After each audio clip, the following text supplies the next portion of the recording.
नमस्कार मित्रांनो, सुस्वागतम.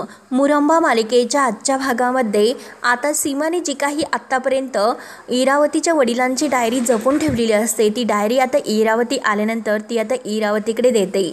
इरावतीला आता पप्पांची डायरी बघून खूपच आनंद होतो. इरावती बाहेर येते आणि गार्डनमध्ये बसून ती डायरी आता वाचत असते. तेव्हा आता इरावतीच्या लक्षात येते की तारखेनुसार पप्पांनी सर्व काही अगदी परफेक्ट असं डायरीमध्ये टिप्पण करून ठेवलेले आहे. इरावती आता ती डायरी वाचायला सुरुवात करते आणि जेव्हा त्या तारखेला मी घर सोडून गेले होते आणि त्यानंतर या घरामध्ये काय घडले त्याबद्दल आता सगळं काही पप्पांनी या डायरीमध्ये लिहिलेले आहे आणि तेच आता इरावती वाचायला सुरुवात करते. त्यांनी नक्की त्या डायरीमध्ये काहीतरी असं त्याविषयी लिहिलंच असेल, कारण ती तारीख जेव्हा होती ती माझ्या लक्षात तर आहेच. म्हणून इरावती आता ती तारीख आणि त्यानंतर काय घडले हे शोधत असते. नक्की पप्पांनी यात लिहिलेच असणार. तेव्हा आता इरावती ते जे आहे तर ते वाचायला सुरुवात करते की आज मी माझ्या मुलीला माझ्यापासून दूर पाठवून दिले, कारण तो त्या पार्वतीचा आग्रह होता. मी नाही म्हणू शकलो नाही, कारण खूप काही पोलीस चौकशा आणि जे आता पोलिसांपासून माझ्या इरूला वाचवण्याचा फक्त एक आणि एकच मार्ग होता. परंतु माझ्या मुलीने मात्र एका चुकीच्या माणसावर प्रेम केले होते, म्हणून त्याची इतकी मोठी शिक्षा तिला माझ्या बायकोने दिली आणि याचं मला वाईट वाटतं. तेव्हा आता इरावती मम्माबद्दल विचार करते, परंतु पार्वतीला मात्र असे वाटत होते की तो मुलगा योग्य नव्हता, आपल्या क्लासचा नव्हता, आपल्या इतका श्रीमंत आणि आपल्यासारखं त्याचं स्टेटस नव्हतं. तेव्हा आता हे वाचत असताना इरावती आता खूप रडत असते. तिच्या डोळ्यातून पाणी येत असते आणि जेव्हा मी त्या मुलाकडे बघितले आणि तेव्हा मला असे वाटत होते की तो माझ्या मुलीवर मनापासून प्रेम करत होता.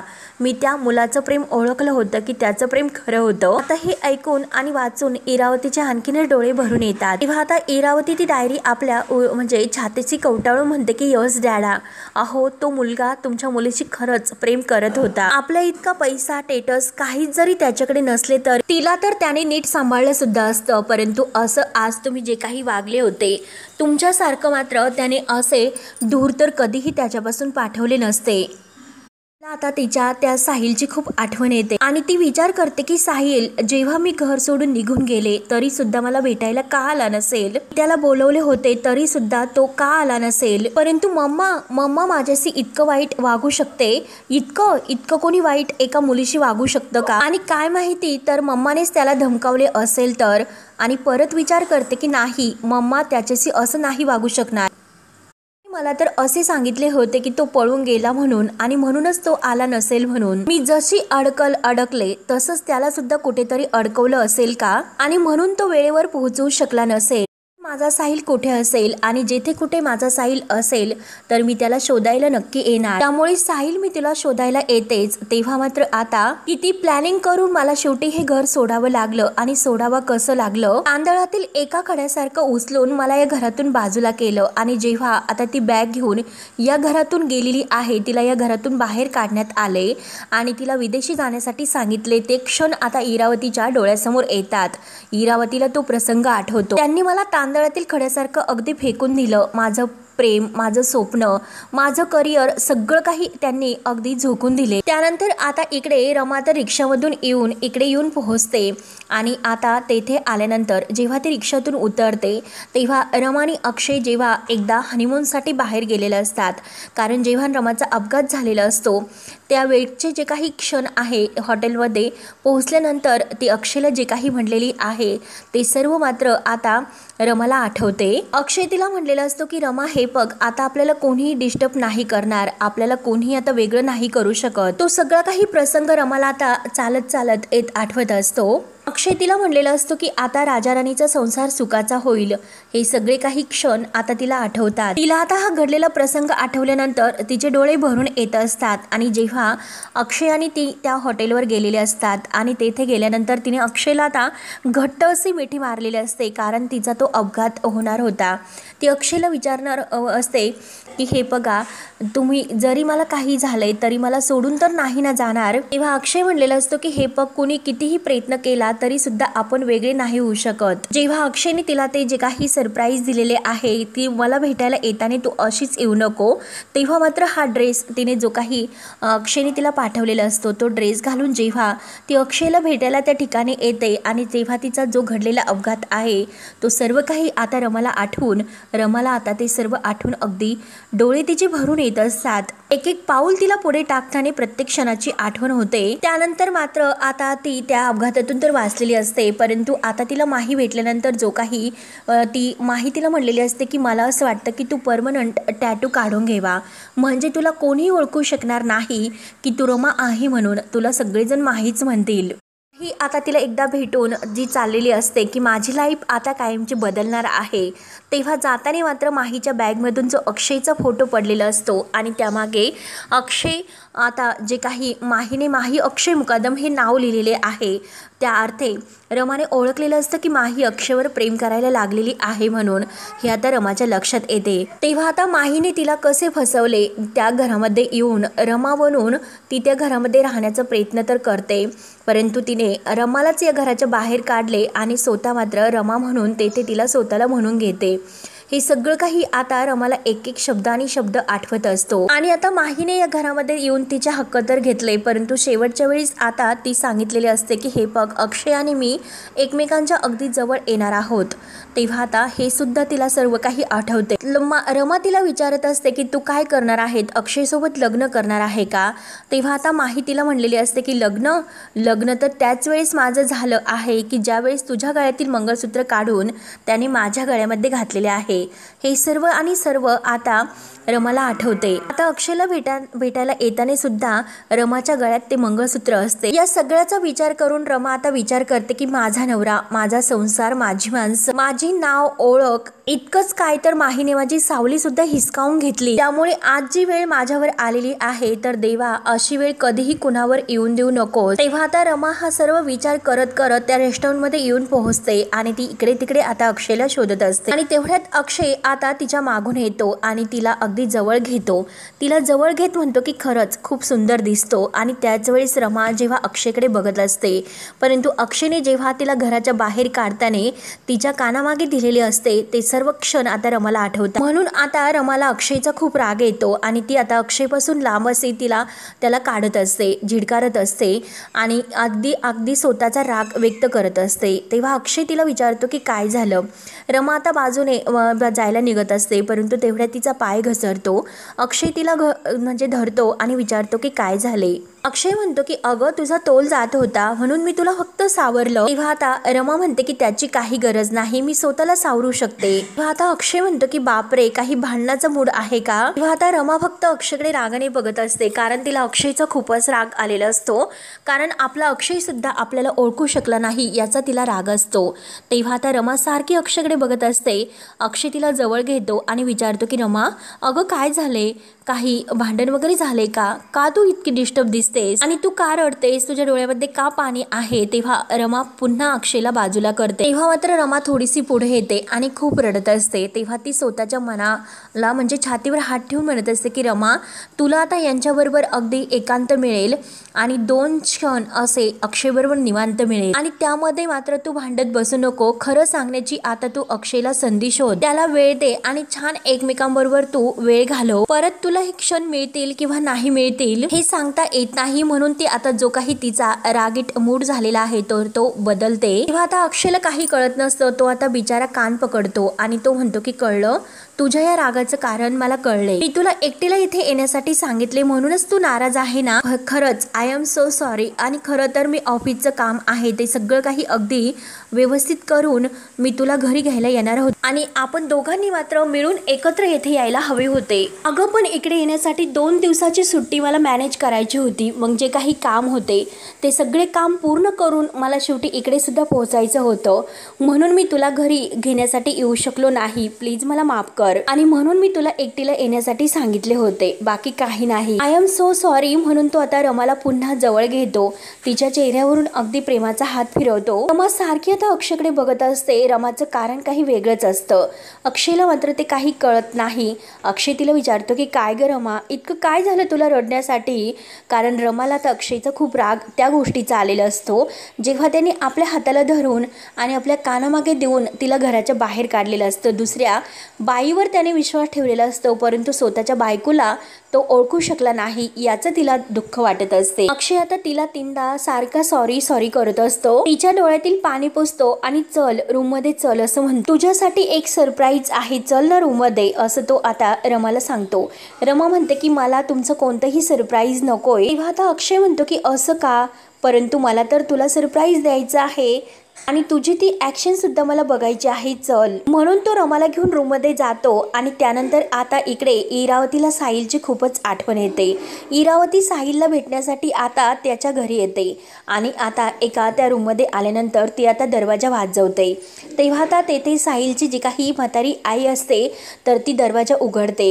इरावती तिला नमस्कार करते. तर ती आता जे काही त्या काकू असतात तर त्या इरावतीला विचारतात की कोण तुम्ही आणि तुम्हाला कुणाला भेटायचं आहे असं विचारतात. तेव्हा आता इरावती मी असं म्हणून माने इथेच राहतात का असं विचारते. तेव्हा त्या काकू म्हणतात की हो इथेच राहतात. तेव्हा आता लगेच इरावती म्हणते की मला साहिल माने यांना भेटायचं आहे. तेव्हा त्या काकू धक्क्यानेच आता इरावतीकडे अगदी सारखं बघत असतात. त्यांना काहीतरी संशय येतो.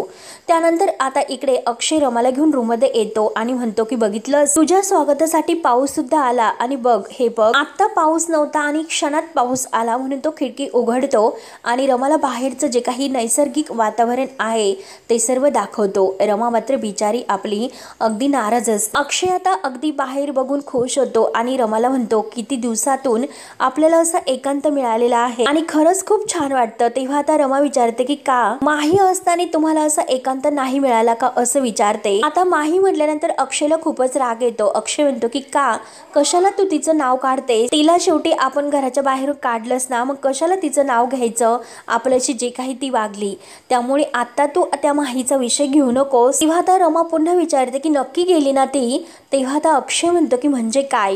तेव्हा आता रमा म्हणते की नाही, अहो विचारते नक्की गेली ना ती आणि काही चुकत तर नाही ना. तेव्हा आता अक्षय थोडासा रागवतो. तो म्हणतो की रमा अगं चूक झाली होती, तिला घरात आणून घरच्यांची आणि तिला न ओळखून माझी सुद्धा खूप मोठी चूक झाली होती. अगं ती चूक एकदा तिला घरात आणून झाली होती, घरच्यांनी सुद्धा केली होती, परंतु आता ती चूक तर सगळ्यांच्या लक्षात आली आणि ती चूक सगळ्यांनी सुधारली सुद्धा, परंतु तरी सुद्धा का पुन्हा पुन्हा तू तिचा विषय काढते. आणि हे बघ तो रमाचा हात धरतो आणि म्हणतो की अगं आपण दोघे आता एकत्र आहोत, मग कशाला तिचा सारखा सारखा विषय घ्यायचा आणि आपलं मन डिस्टर्ब करायचं. इतक्या दिवसातून आपल्याला इतका छान असा निवांत वेळ मिळाला, आपण एकमेकांना वेळ द्यायला हवा. आपण फक्त आता रमा अक्षय, आपल्या रमा आणि अक्षयला कोणीही वेगळं नाही करू शकत. तेव्हा आता अक्षय जेव्हा हे सर्व बोलतो रमा सारखी त्याच्या डोळ्यात डोळे घालून बघत असते. रमाचे डोळे मात्र आता भरून येतात कारण तिला आपल्या अक्षयचा खूपच राग आलेला असतो. अक्षय तिला म्हणतो की अगं आपण दोघे एकत्र आलो, आपण एकमेकांना वेळ देऊन आपण एकमेकांसोबत वेळ घालवायचा आणि आपली स्वप्न दोघांनी मिळून पूर्ण करायची. आणि हे बघ रमा आणि अक्षयचा सुखी संसार, रमा अक्षयची स्वप्न, रमा आणि अक्षयची आनंदी जोडी, रमा आणि अक्षयचं छोटंसं बाळ, रमा अक्षय आई बाबा, असं आता जेव्हा अक्षय खुश होऊन म्हणत असतो तेव्हा रमाचे डोळे अगदी भरून येत असतात. ही सगळी स्वप्न आपल्याला पूर्ण करायची आहेत ना रमा. तेव्हा रमा मात्र अक्षय हे सर्व बोलत असताना खूप रडत असते. तर अक्षय तिच्या डोळ्यातील पाणी पुसून तिला विचारतो की रमा अगं काय झाले, काय रडतेस तू, का तुला इतकं भरून येतं बरं, का रडतेस तू इतकं. आणि रमा अगं मला माहिती आहे की तुझ्या डोळ्यातून जे काही पाणी येते ना तर ते आनंद अश्रू आहेत आणि रड, तुला हवं तेवढं रड, मोकळी हो, आता तू शेवटी तुझ्या अक्षय जवळ आलेली आहे. तर तेव्हा आता लगेच अक्षय तिला मिठीमध्ये घेतो आणि रमा अक्षयच्या मिठीत आल्यानंतर तिला खूप छान वाटते. तिला आता खरंच इतकं छान वाटत असतं. त्यानंतर मात्र आता इकडे इरावतीला त्या काकू आत घेतात आणि साहिल कुठे असतो, काय करतो तो याबद्दल विचारत असते. तेव्हा आता इरावती पुन्हा विचारते की काकी अहो साहिल कुठे असतो, परंतु आता काकी इतक्या रडायला सुरुवात करतात की एका पोरीच्या प्रेमाने म्हणजे इरावतीच्याच प्रेमाने आता साहिलचा खूप मोठा घात केल्याचं ती सांगते. आता मात्र काकी अगदी हातावर हात देऊन त्या घराला शाप देत असते आणि त्या मुलीला सुद्धा शाप देत असते म्हणजे इरावतीला. त्या मुलीचा मुर्दा पडून दे आणि तिच्या घराचा सत्यानाश होऊन दे। तेव्हा मात्र इरावती म्हणते की म्हणजे नेमकं काय काकी, तुम्ही काय बोलतात? तेव्हा आता त्या काकी सांगतात की अगदी रडतच म्हणत असतात की आता साहिल या जगामध्ये नाही राहिला। तेव्हा आता हे इरावतीला खूप मोठा धक्का बसतो। तर काकी आता इतक्या रागवलेल्या असतात, अगदी दात खाऊन त्या शाप सराप देत असतात की त्या मुलीचा मुर्दा होऊन दे, मुर्दा पडून दे, आणि खूप रडत असतात। तर इरावती धक्क्यानेच आता तेथे खुर्चीवर बसते। तेव्हा आता इरावती विचारते की ती मुलगी कोण आहे? तेव्हा आता काकी म्हणतात की इरावती मुकादम त्या मुलीचं नाव आहे आणि त्या मुकादमानेच माझ्या मुलाला गायब केलं, असं आता काकी रडतच सांगत असतात। आणि म्हणून तर ते माझ्या दारामध्ये पैसे घेऊन आल्याचं सुद्धा आता काकी इरावतीला सांगतात। पोराच्या बदल्यात ते मला पैसे घे म्हणत होते, मी त्यांना हकलून दिले येथून, आणि हे तर सगळ्यांना माहिती आहे की माझ्या पोराचं त्यांच्या पोरीवर प्रेम होतं म्हणून त्या इरावतीने त्याला भेटायला बोलावलं होतं। आणि तेव्हा मात्र माझा साहिल त्या मुलीला भेटायला जायला निघाला होता आणि त्यानंतर जेव्हा तो त्या मुलीला भेटायला गेला त्यानंतर तो कधीही मला भेटला नाही, म्हणून काकी आता खूप रडत असतात। तेव्हा आता इरावतीचे डोळे सुद्धा भरून येतात। इरावतीला आता एक जबरदस्त शॉक बसलेला असतो आणि साहिल बद्दल जे काही आता ह्या पार्वती आईने केलेले आहे हे सगळं काही इरावतीच्या लक्षात येते। इरावती विचारते की तो ऑफिस मध्ये गेला होता? तेव्हा आता काकी म्हणते की हो, तो एका ठिकाणी जायला निघाला होता आणि तेवढ्यात मात्र आमच्या घरातील फोन वाजला होता। तेव्हा मला ते चांगलं आठवतं की ती त्याला तिकडे भेटायला येऊ नको असं म्हणाली आणि ऑफिसवर ये असं म्हणाली, कारण माझे आई बाबा आपल्या लग्नासाठी तयार आहे आणि तेव्हा त्याने तुला ऑफिसवर भेटायला बोलावलेले आहे। आणि तेव्हा ते ऐकून माझा मुलगा इतका खुश होता, इतका खुश होता। तेव्हा आता हे सर्व ऐकून इरावतीचे डोळे सुद्धा अगदी भरून येत असतात। तेव्हा आता लगेच काकी म्हणतात की हे बघ, तेव्हा माझ्या मुलाने इतकं आनंदात मला सगळे काही सांगितले होते आणि तो छान तयार होऊन तो त्यांना भेटायला त्यांच्या ऑफिसवर गेला होता। तेव्हा आता इरावती रडतच म्हणते की नाही, मी त्यांना आमच्या कोथरूडच्या वर्कशॉपवर भेटायला बोलावले होते, तेव्हा मी त्याची तेथे बराच वेळ वाट बघितली होती, परंतु तो तेथे आला नाही, म्हणून मी इतकी रागावले, चिडले। ऑफिस मध्ये जाऊन मी बका सिगरेटी काड्या पेटवत राहिले। आता इरावती हे आहे असं काकीला समजल्यानंतर आता काकी तर इरावतीवर धावूनच येतात, म्हणजे तूच इरावती आहे, तर माझ्या पोराचा तूच जीव घेतला, म्हणून आता ती काकी अगदी इरावतीचं नरड दाबते, अगदी तिच्या नरड्याचा अगदी ठसका लागेपर्यंत तिला दाबत असते। परंतु इरावती तिला आता बाजूला करते आणि अगदी तिला इतका ठसका लागलेला असतो, श्वास घ्यायला त्रास होत असतो। इरावती म्हणते की मी काहीच तुमच्या साहिलला केलेलं नाही, म्हणजे आता इरावतीच्या सगळं काही लक्षात येते। ऑफिसमध्ये मम्माने जो काही प्लॅन केला होता, जो वर्कर म्हणून आता साहिलला पाठवले, तर त्या वर्करचा आता तो काही जाळून मृत्यू केला, तेव्हा मात्र ते सगळं काही इरावतीवर आले, म्हणजे माझ्या साहिललाच तेथे मारले गेले। म्हणजे कंपनीत त्या दिवशी जे काही घडले, ऑफिसमध्ये तो घडलेला प्रकार, जो काही एका वर्करचा मृत्यू झाला होता, तर तेव्हा तो साहिल होता हे इरावतीच्या लक्षात येते। आणि मम्मा मात्र माझ्याशी खोटं बोलली आणि इरावतीला आता जेव्हा घराच्या बाहेर पार्वतीने काढून दिले, तिला जायला सांगितले, आता इरावतीचे वडील तिला खूप विनवण्या करत होते, परंतु आता ही पार्वती काही ऐकायला तयार नव्हती आणि शेवटी आता इरावती घर सोडून गेली आणि जे काही घडले तेव्हा या सगळ्याला जबाबदार मला ठरवले आणि शेवटी आता साहिलला सुद्धा तिने बरोबर म्हणजे या जगातून हटवले आणि मला सुद्धा कायमचं विदेशात पाठवून दिले। म्हणजे मम्माने आपल्यासोबत जो काही प्लॅन केला तर तो आपल्यावरच तिने उलटवला आणि त्यावेळेचे जे काही क्षण आहे, इरावती हे घर सोडून जात असताना ते सर्व आता साहिलचा मृत्यू कसा झाला हे सर्व काही आठवल्यानंतर तिला ते आठवते। आता हे सर्व आठवून इरावतीला खूप रडू येत असते, ती खूप रडत असते, म्हणजे बरोबर मला साहिलचा सुद्धा काही पत्ता आता मम्माने लागून दिला नाही आणि बरोबर मला इथून काढून दिले। मम्माने मला फसवलं, इतकी मोठी फसवणूक तिने माझ्यासोबत केली। इरावती म्हणत असते की मी तुमच्या मुलाला खरंच काही केलेले नाही। आता त्या काकींसमोर ती रडतच हात जोडते आणि खरंच मी तुमच्या मुलाला काही केलेले नाही असे सांगते आणि रडतच तेथून निघून जाते। तेव्हा आता काकी डोक्याला हात लावून आपल्या साहिलसाठी खूप रडत असतात, त्यांना आता साहिलची खूप आठवण येते। त्यानंतर आता इकडे रमा आणि अक्षय हॉटेलमध्ये आता एकमेकांच्या मिठीत येतात। इतक्या दिवसातून आता रमा आपल्या अक्षयला भेटलेली असते आणि ती अगदी त्याच्या मिठीमध्ये अगदी आनंद आता उपभोग होत असते, तिला इतकं छान वाटत असतं, ती अक्षयला घट्ट मिठी मारून खूप रडत असते। तेव्हा आता अक्षय तिच्या डोळ्यातील पाणी पुसतो आणि तिला म्हणतो की हे बघ, मी तुला म्हटलं होतं की काहीतरी तुझ्यासाठी सरप्राईज आहे म्हणून। तेव्हा अक्षय तिला ते जे काही सरप्राईज त्याने 2 सरप्राईज आणलेले आहे तर ते दाखवतो. रमा त्यातील एक पाहते खुश होते. त्यानंतर जे काही हिल्स आहे तर आता अक्षयला हे ओळखायचं असतं. जर माझी रमा असेल तर तिला हे हिल्स घालून चालता येणार नाही, म्हणून त्याने मुद्दाम ते हिल्स आणलेले असतात. तेव्हा आता लगेच रमा ते हिल्स पाहते आणि उंच टाचाच्या चपला असं ती मनाशी म्हणते.